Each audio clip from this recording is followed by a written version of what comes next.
Olha só, número de medidas protetivas aumentam no primeiro semestre em Porto Velho. Mas as autoridades afirmam que os dados podem ainda não ser precisos. O capítulo 2, no título 4 da Lei 11.340, de 6 de agosto de 2006, trata sobre medidas protetivas de urgência em casos de violência contra a mulher.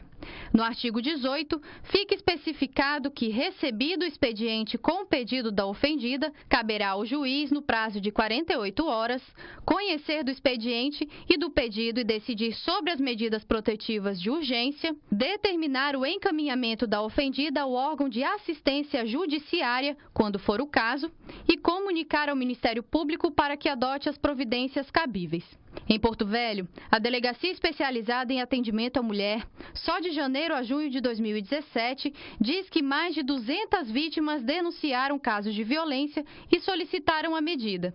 Em dados ainda mais recentes, de 17 a 19 de junho, a delegada titular informou que foram 16 registros de violência que podem ser maiores, já que não inclui os números da central de flagrantes. E estes índices podem ser ainda mais controversos.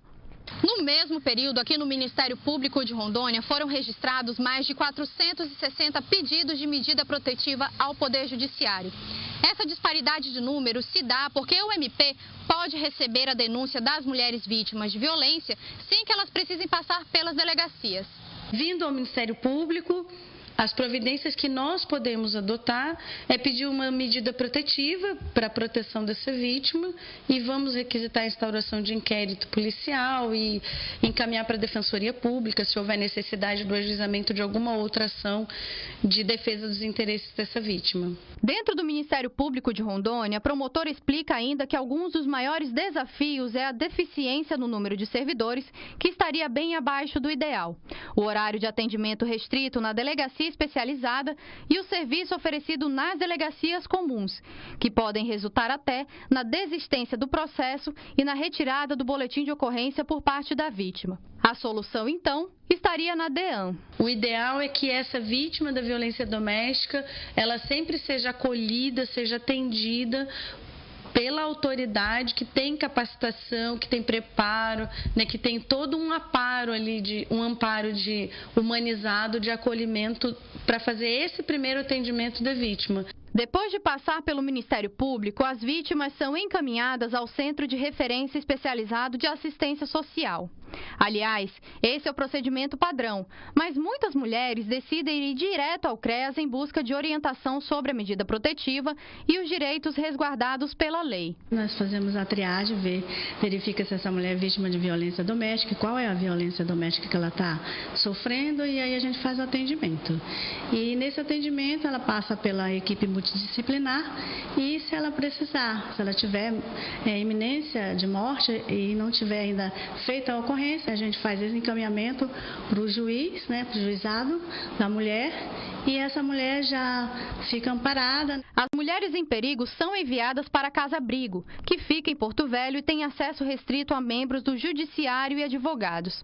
As queixas de delitos mais leves são acompanhadas através de visitas domiciliares, mas a advogada ainda faz um alerta. As medidas são temporárias e devem ser cumpridas também pelas mulheres. Para ser vítima de violência doméstica, você tem que provar. E se você não conseguir provar, é muito difícil, né? Você imputar o crime a alguém e você não ser penalizada. Sempre tem as consequências. Elas saem daqui cientes de que elas podem incorrer em crime. A medida protetiva pode ser revogada também porque a mulher cedeu, né? Porque a mulher descumpriu a medida protetiva. Não é só o homem que descumpre a medida protetiva, a mulher também. O salto nos números mostram que a violência ainda é real, mas que elas estão conscientes de que são amparadas por lei e que podem seguir vivendo em dias de paz. Há casos em que o marido, com a medida protetiva, ele cessa a agressão. Tem aquele receio de ser preso. Então, é uma garantia para ela. Mesmo com certa precariedade de pessoal, às vezes até de instrumentos operacionais mesmo, todas as instituições que integram a rede têm assim, feito o que é possível, o seu melhor melhor para que o maior número possível de mulheres, né, e não só de mulheres, de todos que estão ali na convivência familiar e comunitária, tenham informação a respeito dos mecanismos de enfrentamento à violência doméstica e familiar contra a mulher. Olha, parabéns à nossa repórter.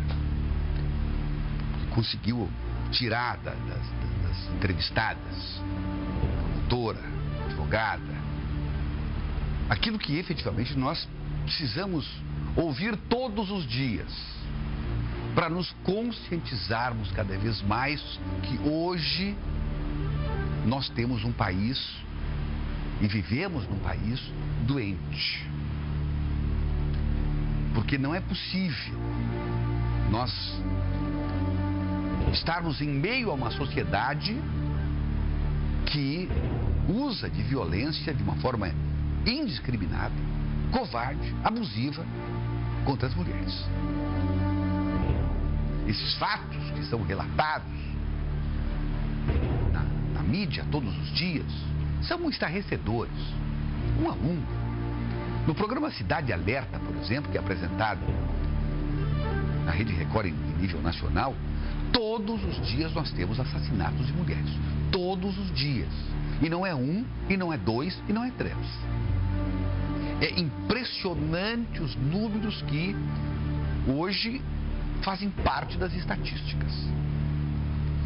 Por isso é que doutora Tânia, doutor Everton Aguiar, que vem fazendo um trabalho hercúleo ali no Ministério Público, as delegadas, os policiais ali da Delegacia da Mulher, vem a cada dia tentando fazer com que as mulheres, elas quebrem esse sentimento de temor que elas têm, de denunciar os seus maridos, os seus namorados, os seus homens, e por aí vai.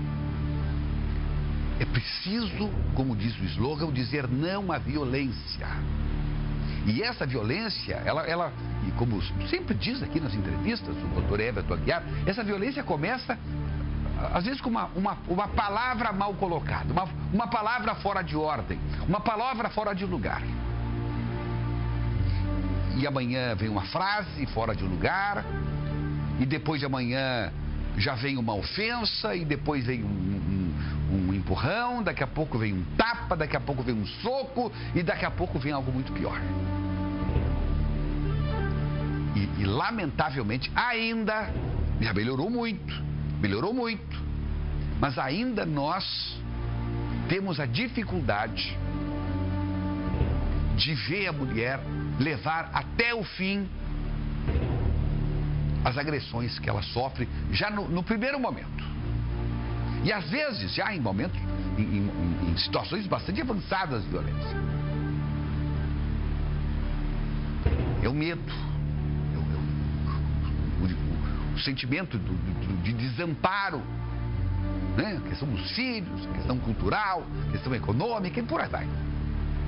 Então, é fundamental que reportagens como esta, que volta e meia nós trazemos aqui, e não é por acaso, porque nós aqui do Sistema Imagem de Comunicação estamos juntos nessa cruzada,